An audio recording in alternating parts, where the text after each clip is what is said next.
Hello, welcome to the Garden Gurus. I'm Trevor Cochran. This is our last episode of the spring series. So make sure you sit back and enjoy this dose of gardening. This week on the Garden Gurus, Darren shines light on how you can transform your garden at night. Installing garden lights means you can spend more time outside in your garden and really enjoy our warm summer nights.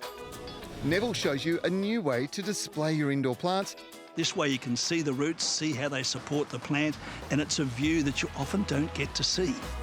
And Sue looks at sustainable ways to prune trees. Trees are the most important part of the environment, regardless of where you live across the world.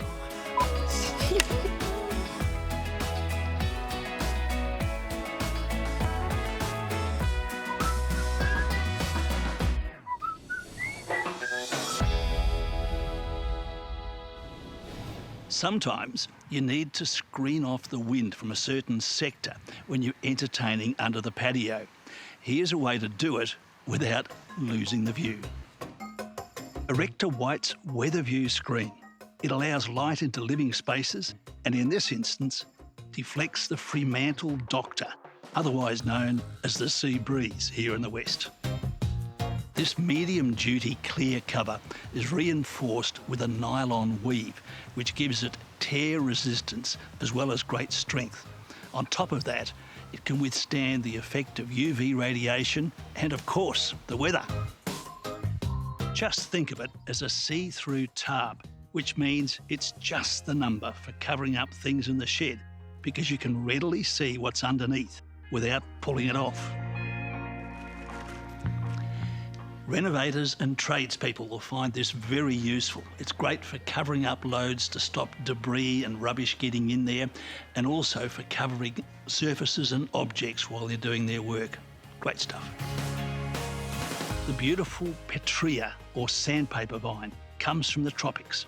It's a good idea with these to create a microclimate for the first winter in a Mediterranean climate. This enables the plant to settle into life outside of the tropics. So what about that? With a couple of bits of bamboo, we've created a little climate shelter for the winter. Just perfect for this plant to keep it kicking along. And you could tuck a couple of indoor plants in there as well. And of course, it's also very suitable to use as a ground sheet under the mulberry tree to collect a few fruits. Tarps, they're so useful, every shed needs at least a few. This stunning flower belongs to a Strelitzia nicolai, or giant Strelitzia. They've been very popular as an indoor plant. Beautiful dark green foliage, but beware, if you plant them in the ground, they can get enormous. For more great gardening advice, stay tuned here on the Garden Gurus. One of the hottest trends in houseplants is growing indoor water plants. That means converting from soil-based mediums to just plain water. This way you can see the roots, see how they support the plant, and it's a view that you often don't get to see. And one of the most popular house plants is this philodendron, sometimes known as pothos. And it's an absolute perler for this sort of a job because it will cascade, even though its natural habit is to climb up. Now, the first thing to do is to get the potting mix off. Be gentle here as you wash the mix off to avoid any damage. Fill your pot with water and position your plant in the new home. Use the pebbles to hold the roots so these don't float up or the plant tips over. Now you can readily transplant this lucky bamboo into a water-based system as well. They work really well. You can also use it to propagate plants. Now, this is the purple leaf sweet potato, a lovely indoor plant, but it also grows outside. Just pop the cuttings into water like that and feed it regularly, just like that, to keep it moving. This will grow roots within days. This Osmocote Pump Plus Feed formulation has been specifically developed for indoor water plants, as well as propagating plants in water, and it contains all the needed elements for growth. It's colourless and immediately soluble, so your plants can start feeding straight away. I'd suggest a small squirt every fortnight to do the job. Another recently developed plant food for aquatic plants is this control-release tablet. This offers feeding for up to 6 months. You can use it for your larger indoor plants. If you happen to have a garden pond with water lilies, then this is the perfect way to feed them. Now, these have an insoluble coating, so it's no problem for your fish, and the idea is to plunge them right down into the soil. I reckon it's great to have purpose-made plant foods available for all our aquatic plant adventures. How about this for drop-dead gorgeous? It's Patria. It's a climbing plant that comes from South America.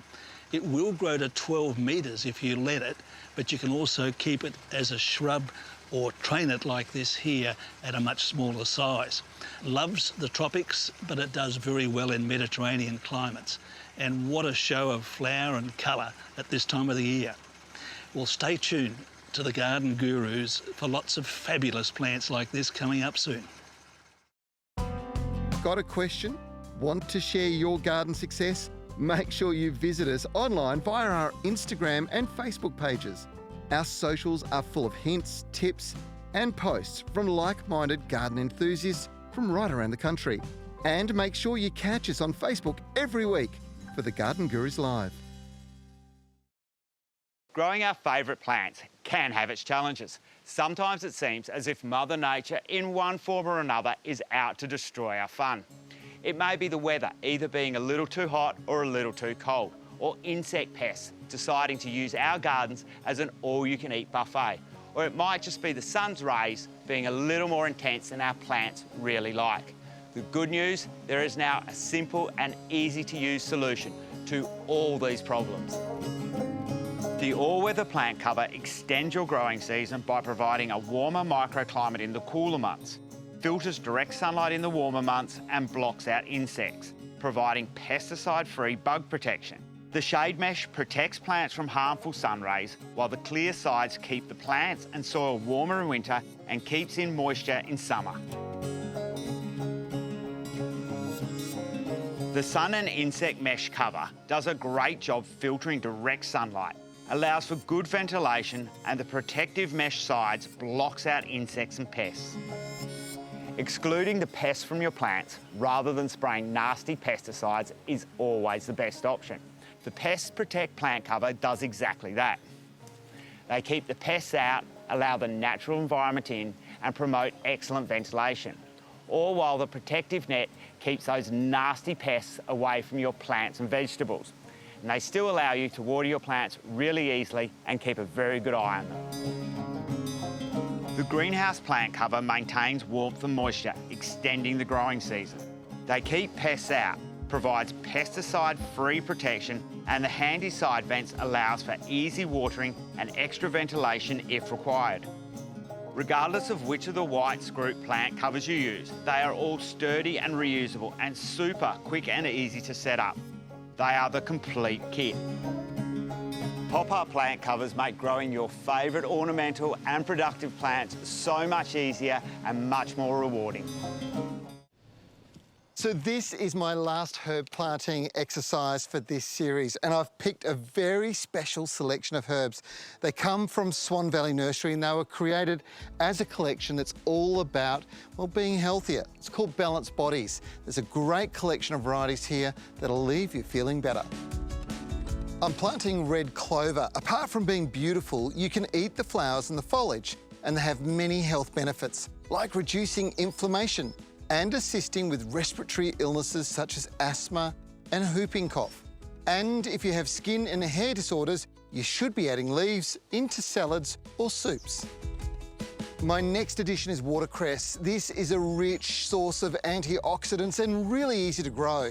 It's said to be good for blood health, and its peppery flavour is great in salads, but also in soups. And don't worry, this will grow well in soil or in a water garden as well. It's just super easy to grow. And speaking of detox, dandelions have become the fad go-to detox herb, and both flowers and foliage are great when made into a tea. And what I'm doing here is planting a few different plants into one pot. They love competition, which stimulates strong, active growth. Peppermint is the last for this pot. It'll cascade over the edges, and peppermint's good for many different things. It's antibacterial, it's great for bad breath, and it's said to improve concentration. It also improves digestion, which is why it's so good in after-dinner mints.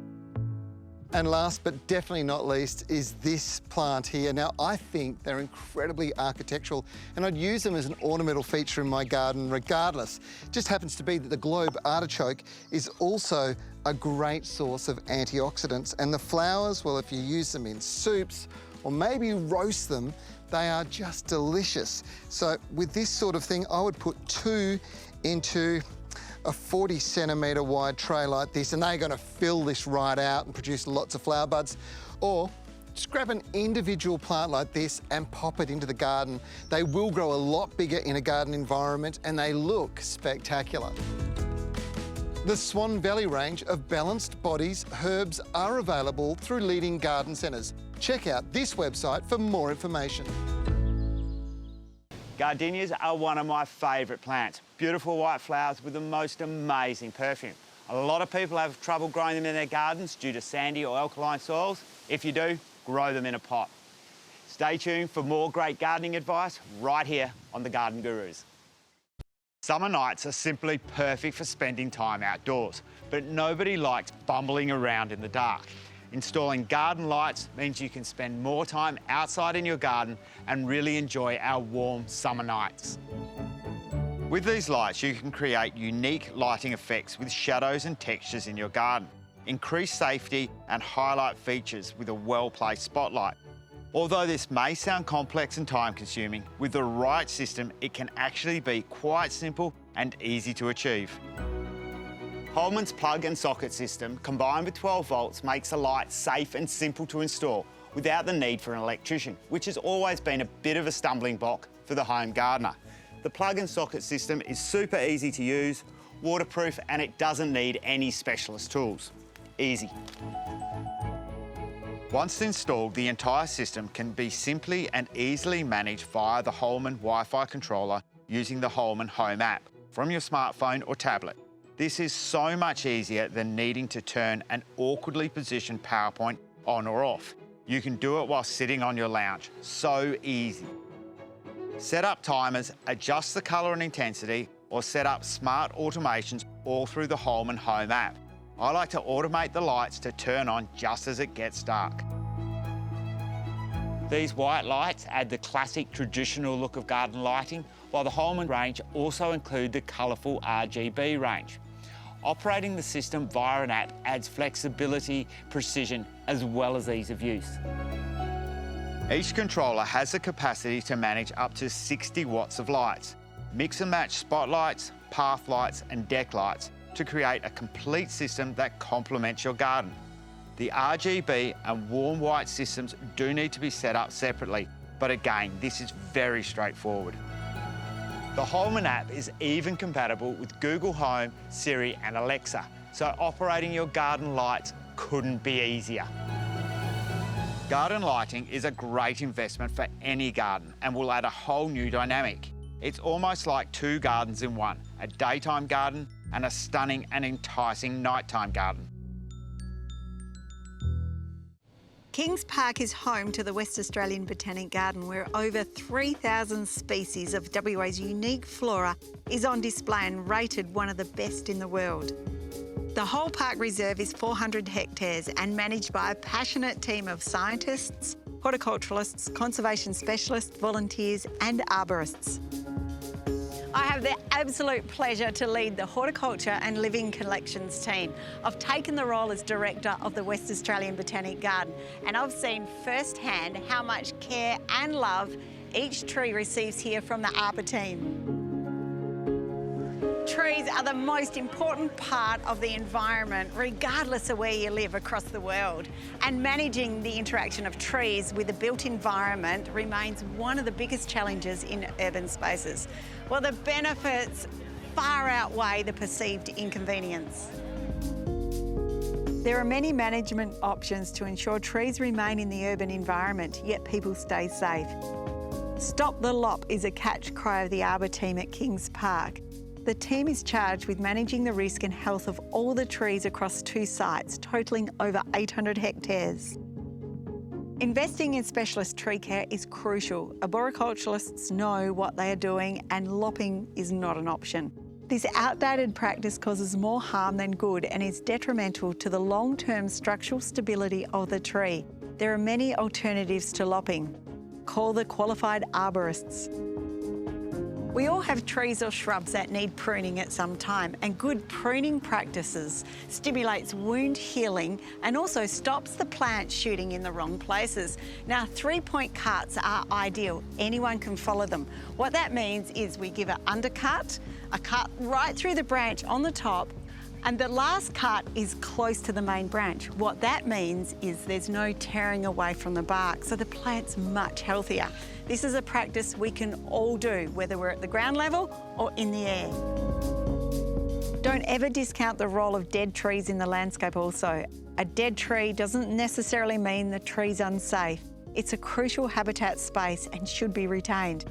A qualified arborist can provide homeowners with an informed way to retain dead trees. Dead trees at Kings Park are pruned to be retained, and artificial hollows are formed to encourage the local wildlife to move in. Take a look around the backyard. If you can extend the life of one tree or shrub through correct pruning and care, we're making a better environment for future generations. Well, that's it for this week's show. In fact, it's it for the whole season. I hope you enjoyed our spring series of the Garden Gurus, and your garden is looking fantastic. The good news is we are back in the autumn. If you want any information from anything you've seen, if you'd like some advice while we are not on air, become a friend on Facebook. Check out our website. It's an amazing resource. I'm Trevor Cochran. I'll see you in the autumn time with all the gang for another series of the Garden Gurus.